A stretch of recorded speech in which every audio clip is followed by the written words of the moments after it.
Day 37, Depression and Suicide. Hello to you. Welcome to Dumi's Daily Grind. Thank you for joining me today. I really hope you are doing well. In this episode, I talk about depression and the circumstances that may lead to thoughts of suicide. Depression is a mood disorder that causes a persistent feeling of sadness and loss of interest. Depression is a word that we use a lot in everyday language to describe feeling of sadness, feeling down, or disappointed. However, clinically, it is major depression which is more intense, lasts longer, and interferes with effective normal functioning of our normal daily routine. It usually feels like there is no way out of our current problems. We sometimes feel overwhelmed with responsibility and don't see any way to change the reality of our current circumstances. This, in many cases, can eventually lead to severe depression, which in turn has led some to taking their own lives. The depth and intensity of the pain, isolation, and loss of hope become a natural way of life for some people suffering from major depression. Thus, to a depressed person, the slimmest idea of seeking help only seems as though it will be burdensome to anyone, further reinforcing the bleakness of their reality. How some would ask, does it get so dark when I will give an example of my personal experience of that process. I would wake up in the morning and the first thought would be, is getting up really worth it? This would then lead to merely getting out of bed being an internal struggle that will lead to the physical exhaustion of doing mundane tasks that will feel insurmountable. This would then lead to the feeling as though I wasn't doing what was right for myself and thus believing that I was already failing. At this point, not wanting to socialize, not wanting to see people, and not wanting to have conversations with them. And being alone would start to seem like the best possible outcome. While my appetite changes one way or another, resulting in weight loss or weight gain, I will then have a variety of more reasons to keep beating myself up. Trouble sleeping at night or oversleeping becomes guaranteed, and just before I close my eyes to get the slightest bit of solace, the sad reality sinks in that tomorrow would most likely be exactly the same. That was my depression. Depression, known as major depressive disorder or clinical depression, is a mood disorder that is quite common and is a very serious medical illness that negatively affects our feelings.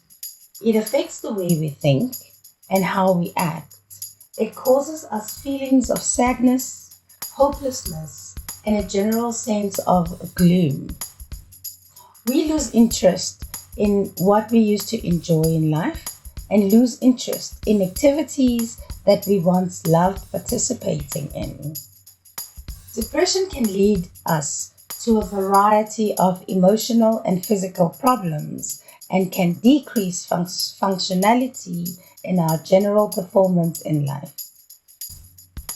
The depression syndrome is actually a collection of feelings and behaviors that characterize depressed people who may experience some or all of these feelings and behaviors.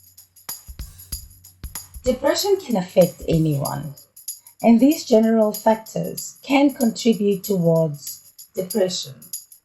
The first being biochemistry, which is how certain chemicals in our brains interact with each other, which may lead to depression.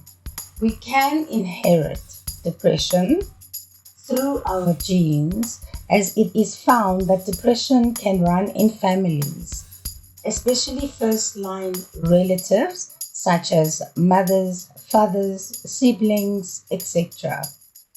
Our personality or characteristics can contribute, meaning ones with a lower self-esteem, those who are pessimistic in general, and those that are easily overwhelmed by stress have a higher rate of getting depressed. It must be noted, though, that it may affect the introvert, the extrovert, or whether you are shy or not.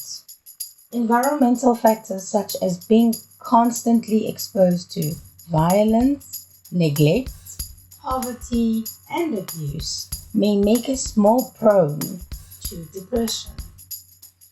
Some people ask questions about this, especially when a person has already committed suicide and is no longer around. They ask to explain the most inner thoughts they go through while in that depressed state. These questions include, but are not limited to, the following. Why didn't the family and close friends see these signs? Why didn't this person seek help? And sometimes the signs that were right in front of our eyes seem to be going unnoticed until it is too late. From my experience, I can say that it sometimes is not easy or as obvious as we think it is.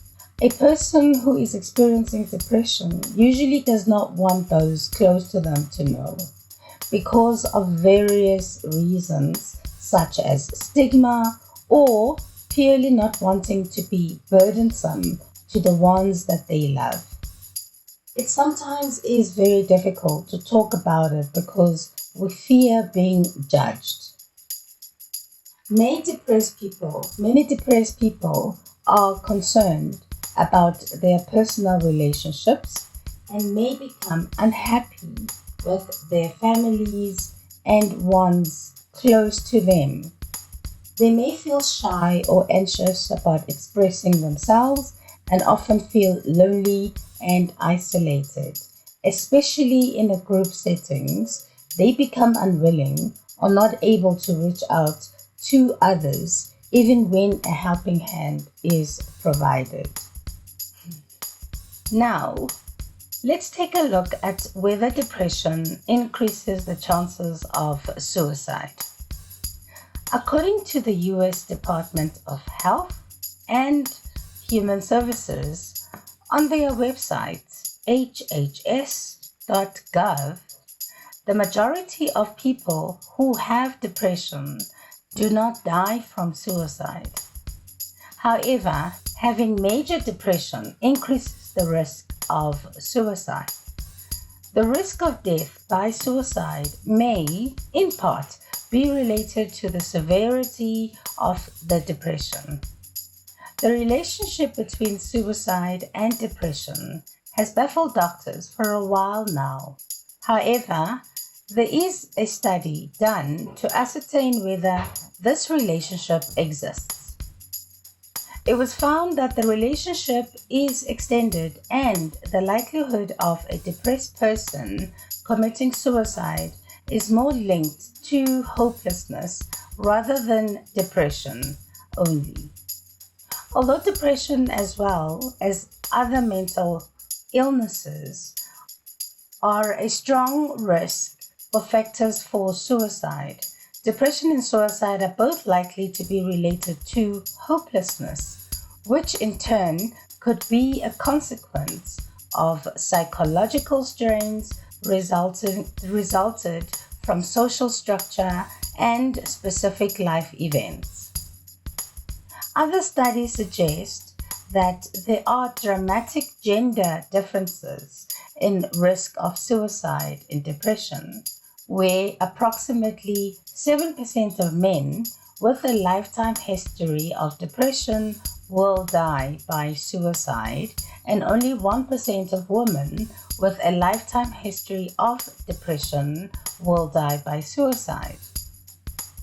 This study examined another way about thinking of suicide risk and depression by examining the lives of people who have died by suicide and looking into what proportion of them were depressed. From that perspective, it is estimated about 60% of people who commit suicide have had a mood disorder such as major depression, bipolar disorder, and dysthymia. It was also found that some people who killed themselves often have a substance abuse disorder, in addition to being depressed, and had suffered from a state of hopelessness. Depression may result from a complex interaction of social, psychological, and biological factors. People who have gone through adverse life events such as unemployment, losing a loved one, and trauma are more likely to develop depression. It is also noted that bullying in general, whether at school, on social media networks, and such places may cause individuals to be more depressed. Depression can, in turn, lead to more stress and dysfunction and worsen the affected person's life situation and the depression itself. Depression may be linked to one's physical health as well, and conditions such as a hyperthyroidism, cancer, HIV, and AIDS, and cardiovascular disease can lead to depression, and we need to bear that in mind. Prevention programs have been shown to reduce depression. Effective community approaches to prevent depression include school-based programs to enhance a pattern of positive coping mechanisms in children and adolescents. Interventions for parents of children with behavioral problems may reduce parental depressive symptoms and improve outcomes for their children. Did you know that more men die from suicide than women? SADAG has confirmed that 4 times more men die from suicide than women, and they confirm that there are still many more people who haven't reached out or who are too scared to talk to somebody and don't know where to go for help. Suicide in South Africa has always been a concerning issue, with high rates of suicide even before COVID-19, especially among men. Before COVID-19 lockdown, they were receiving 600 calls per day. At the beginning of lockdown, their call volumes doubled to 1,200 per day. 18 months later, SADAG is fielding about 2,200 calls per day, contributed through increased feelings of isolation, vulnerability, trauma, depression, and anxiety among all age groups, races, genders, and socio-economic backgrounds. We as South Africans find talking about suicide as a taboo and a shameful topic. We are too scared to talk about it. People in distress who are thinking about suicide are not looking for specific advice. They are merely looking for compassion, empathy, and certainly not judgment. I see trends on Twitter following the passing of Ricky Rick and Patrick Shy of people encouraging compassion, encouraging understanding, and pushing towards the practice of kindness. We don't have to be so reactive. Let us learn and understand that depression and suicide have no boundaries. It doesn't care whether you are living in poverty, are wealthy, or middle class. It doesn't matter whether you are black, you are white, or you are mixed race. It doesn't regard your social standing, your fame, your class, or what material things you may own. Whether you are married, single, young, or old. It affects all of us. As a mother of boys, I have always encouraged them to cry and express their emotions. I encourage my boys to be in touch with how they feel and not to be afraid of being honest about what it is that is bothering them. I do this because I have seen how we raise our male children as a society, discouraging them from crying. When they grow up and face life challenges, they find it very difficult to communicate about their emotional difficulties as they feel ashamed. But when they actually do express themselves, we tell them to be a man and get over it. We need to understand that depression is not something you simply can get over. It is a powerful condition that will stop you in your tracks and show itself through hopelessness and get to a stage where all you want is to give up and to just end it all. Tell me something. Why does it change your perception of someone when they tell you that they suffer from depression, when they tell you they suffer from anxiety or bipolar disorder? Why do we treat a person differently once they say to you that they have attempted suicide various times? Why do people find that if they disclose being diagnosed with a mental illness, their employability gets affected? Because we don't understand that mental illness is treatable. Depression and anxiety are very treatable conditions, and if you know someone who suffers from it, you can help. Reach out to organizations such as SADAG, who are here to pick up the phone and give you advice on how to help your loved ones and yourself. See a primary physician who can assist you or can refer you to a psychiatrist, a psychologist, or a social worker who are trained to deal with mental health problems. There are common myths about the subject of suicide that are debunked by SADAG, which are listed as follows. We think that people who talk about suicide are people who will not do it. We think that people who talk about suicide may cause the ones that are listening a more likelihood to commit it. People who attempt suicide are just seeking attention, and that suicide attempts occur without any warning signs. The signs are always there. We just need to pay more attention. Listen carefully. You may be able to help. Pay attention to your loved ones because talk about ending it all should be taken seriously. Give people the opportunity to express themselves about what it is they are actually feeling. It may take their load off just a bit. Ask direct questions. Do not be afraid to discuss the signs with the person. It may help them open up to you and create a sense of relief. You will see either physical or verbal signs Not always direct, but may see changes in the person's behavior, whether mild or extreme.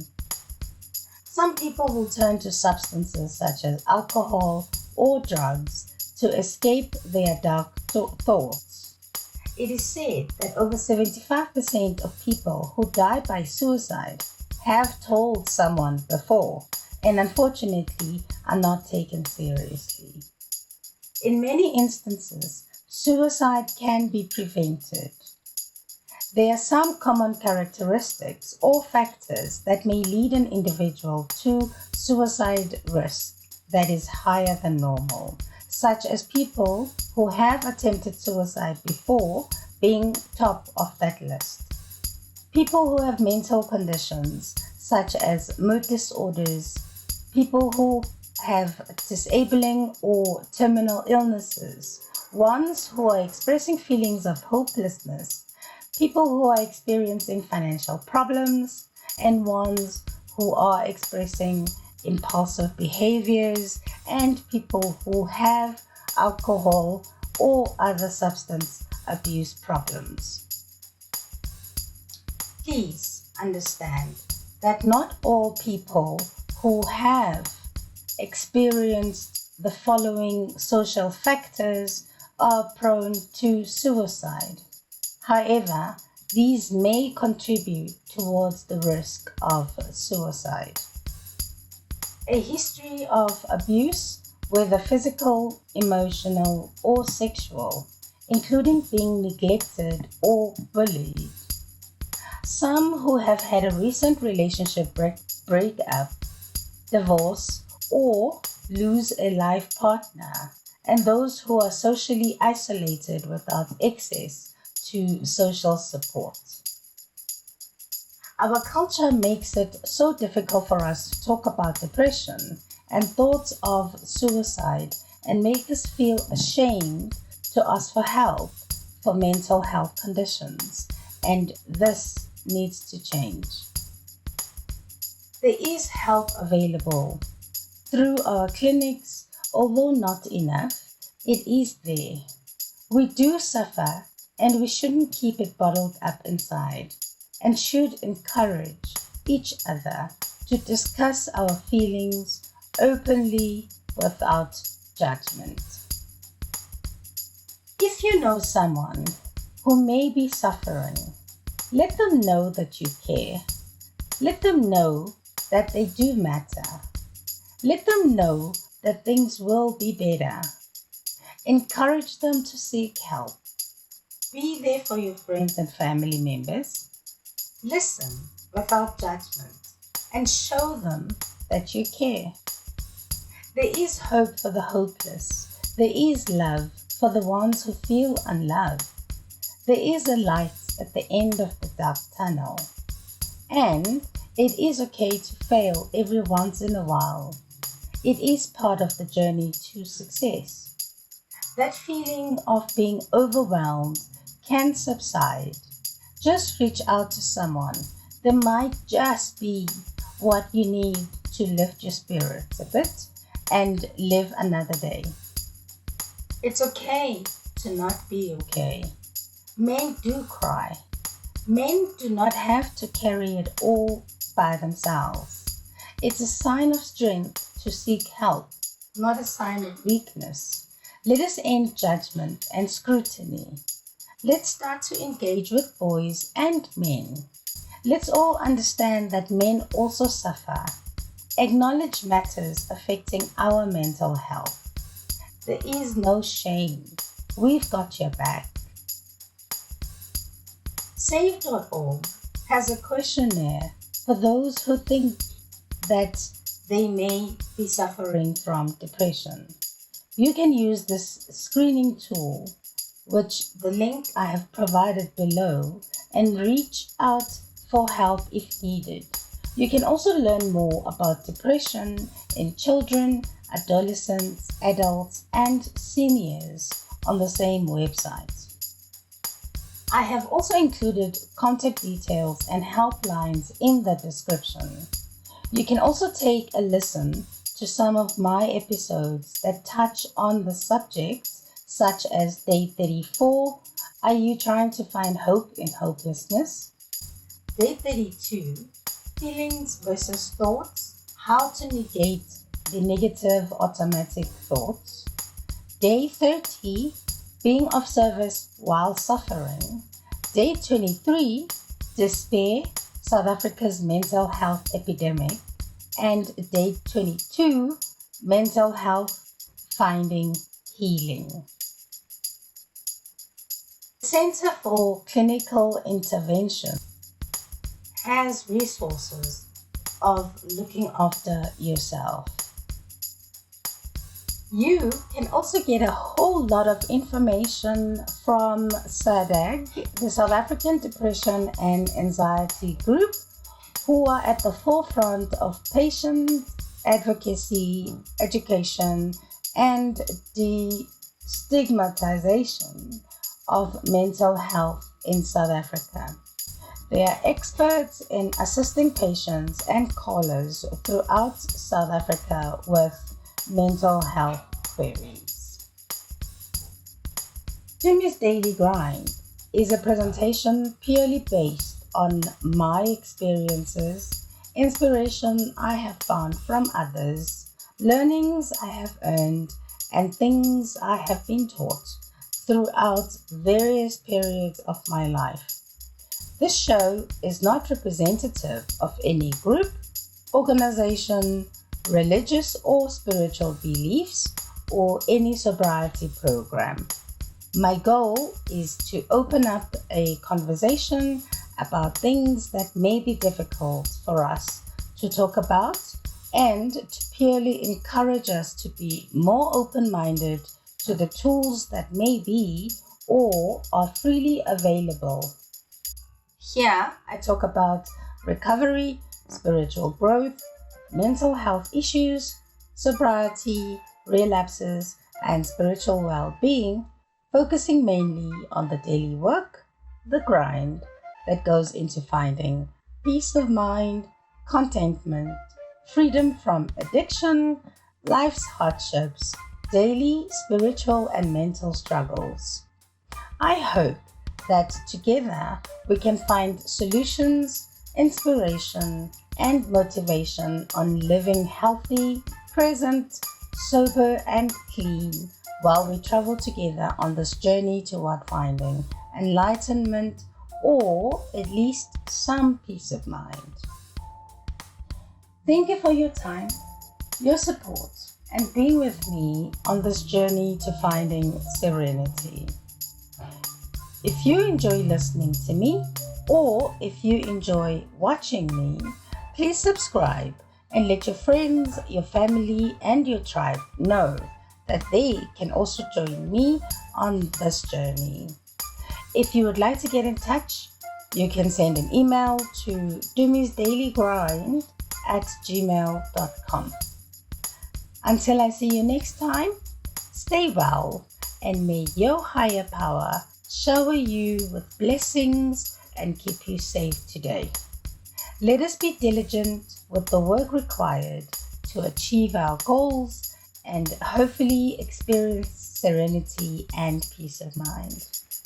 The answers are always right in front of us and will be revealed if we truly seek them.